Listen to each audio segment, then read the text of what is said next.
Егер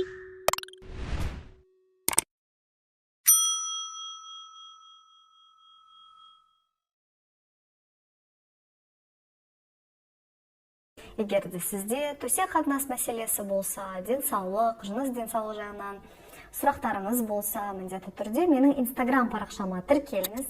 Сол жерде мен көптеген пайдалы ақпараттармен бөлісемін. Бүгінгі тақырып тез бітіру мәселесі. Негізінен бұл тақырып әйелдерді де, еркектерді де мазалайтын тақырып. Себебі қаншалықты күнделікті әйелдермен жұмыс жасаймын. Көптеген әйелдердің басты проблемасының бірі, олар оргазм, өздері ләззат алуды үлгермейді. Олар айтады, менің күйеуім тез бітіреді. Яғни, примерно 1-2 минут ішінде бітіріп қояды әйел адам. Даже қыздыруға да, қызуға да үлгермей, уже бітіп қалады. Әрине осылай 1 жыл тұрады, 2 жыл, 5 жыл тұра берсе, әрине әйел адамда уже стресс пайда болады, уже уайым пайда болады, реніш пайда болады, және де бұл барлық бүкіл өмірге, бүкіл саласына әсерін тигізеді. Және де сонымен қатар әрине еркектер арасында осы мәселе кең тараған, және де көптеген еркектер не істейтінін білмей түрлі жолдарын қарастырады. Енді сексология тарапынан жалпы қандай шешу жолдарын қандай қарастыру керектігін осы видеода айтайын. Әрине әйел адамға минималдық түрде 7 минут керек. 7-8 минут ең азы, хотя бы 10 минут, да, осылай плюс минут сатсақ, 10 минут төсек қатынас болу керек. Сол кезде бұл статистика бойынша бір орташа уақыт, сол кезде әйел адам ләззат алуды үлгереді. Егер де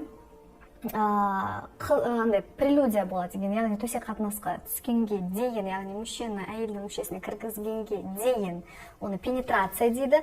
Осыған дейін сізде сондай бір қыздыру, аймаласу, сүйу, сөйлесу ондай болмаса, әйел адамға одан әрі көп уақыт керек болады. Сол үшін төсек қатынасқа дейін бірінші кеңесім бұл прелюдияға, яғни қыздыруға, қозуға бірнеше минут арнау, 5 минут болсын да, 2-3 минут, әйел адам қаншалықты тез қозады соған байланысты да. Аймаласып, сүйісіп, туф, не керек деп айтпаңыз да, еркектерге мына жерде кеңесім, себебі әйел адам үшін бұл өте маңызды. Әйел адам өзінің табиғи жол бір су сияқты, ол тез жылып кетпеді, сразу ысып кетпеді, оны ысыту үшін кішкене уақыт керек да. Соны кішкене жылытып, сосын ғана төсек қатынасқа түсесіз. Бұл ең біріншіден. Екіншіден, бұл сезімталдылықтың жоғары болуы, яғни фрикция, бұл мүшенің кіріп шығуы, фрикция деймін. Сол кезде сезімталдығы өте жоғары болғанда еркек адам бітіріп қалады.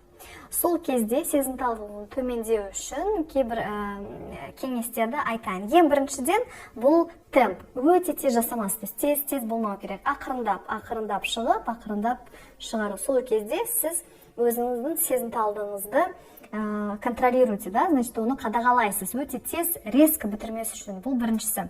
Урология саласында мынандай бар. Стоп деген стоп бар.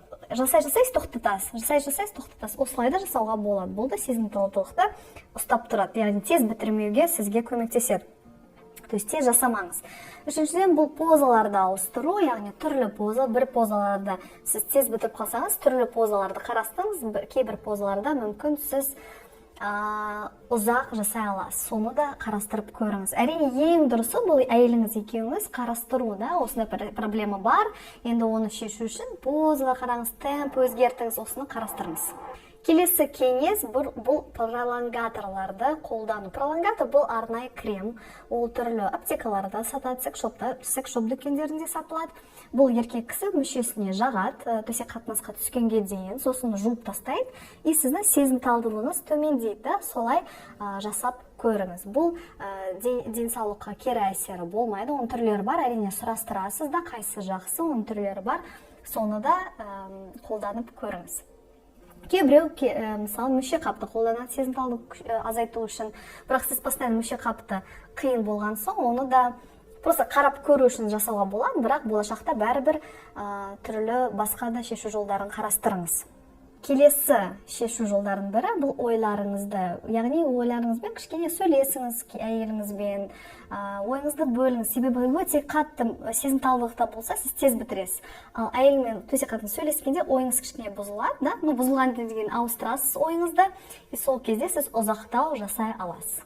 Ең соңғы кеңесімнің бірі, бұл әрине достар, бұл уролог, андролог маманына көріну. Себебі ең біріншіден бұл денсаулық тарапынан қаншалықты сізде ешқандай өзгеріс жоқ па, қаншалықты анализдер, гормоналдық түрде қаншалықты сізде бәрі нормада, соны да хотя бы жылына бір рет тексергені жөн. Егер де бірдеме болса, өзгеріс болса, онда алдымен ем алып алыңыз, сосын мен айтқан кеңестерімді жасап көріңіз.